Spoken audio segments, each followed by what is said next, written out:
In our research in Africa, the Far East, and in the mountains of South America, we have come across statuary of very grotesque beings who, according to the Indian and shamanistic tradition, went into the earth at a time of a great cataclysm.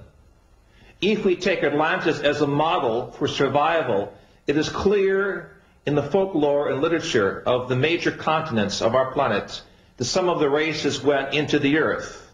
I brought with me from Africa pictures of these grotesque serpent-like beings. Many of them correspond to the extraterrestrial reports and photographs of some of these so-called snake people or serpent people. It is very clear also that there was the survival of the ancestry of the Adamic race, referred to in our scriptures, as well as in the teachings of the Hungarian and German people that came out of the Gobi area. It is in this area of Lac Nord that we have recently found evidences of an earlier European type humanity that did survive some type of cataclysm according to the myths of the Far East.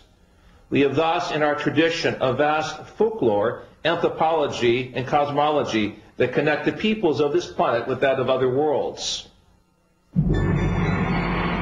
The Nazis were better informed by the secret esoteric orders and had exact knowledge about the lost cities of Agartha and Shambhala. Many of their expeditions involved searching for the entrances into the inner world and the lost techniques of the gods. That is, UFOs, the Ark of the Covenant, and much more. Thus, films like Indiana Jones are not mere fiction.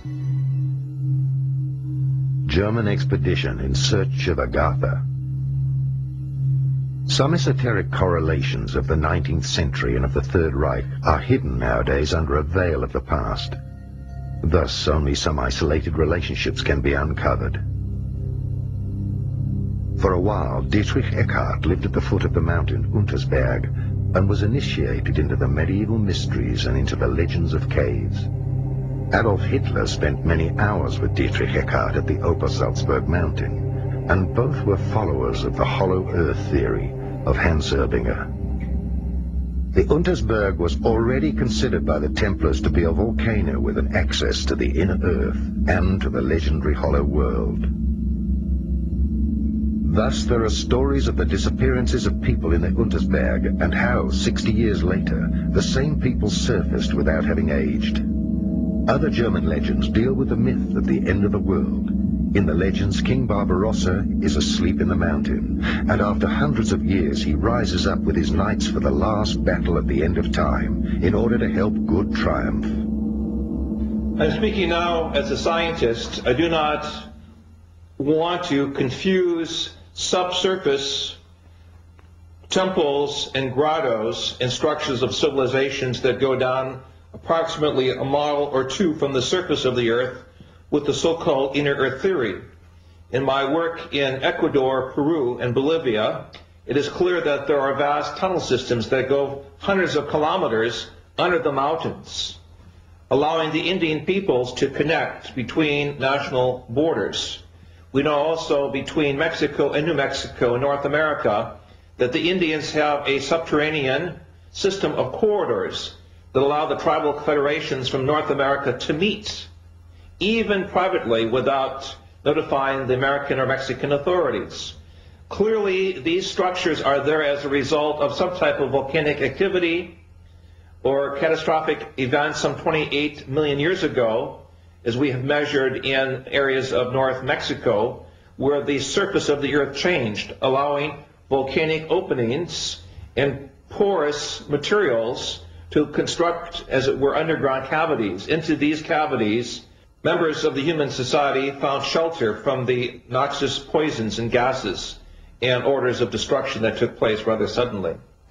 If we look at our planetary system, there is an obvious grid of underground cavities, from the areas of the Gobi areas of Central Asia to the areas of Malta in the Mediterranean to areas even of the mountains of Untersberg in Central Europe, Mont Blanc, Jungfrau, to areas we have specifically worked with seismology in central North Mexico, and also areas of the Andes, Peru, Ecuador, and Bolivia in particular have underground structures that run for hundreds of kilometers.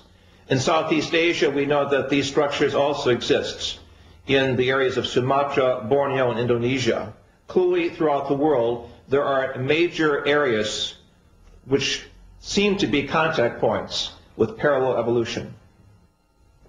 Dietrich Eckart shaped Hitler's thinking more than we can imagine today. He also directed him towards a mediumistic education and showed him how to make contact with the spiritual world, in particular with the Germanic gods and the ancient Hypereia people from Agartha. Thus, the leader became a guided one who communicated with the spiritual world and the masters of Agartha. Only when he had developed these mediumistic attributes to the full did Dietrich Eckart propagate the idea of a leader, Führer, in the Thule Society and in the popular esoteric circles.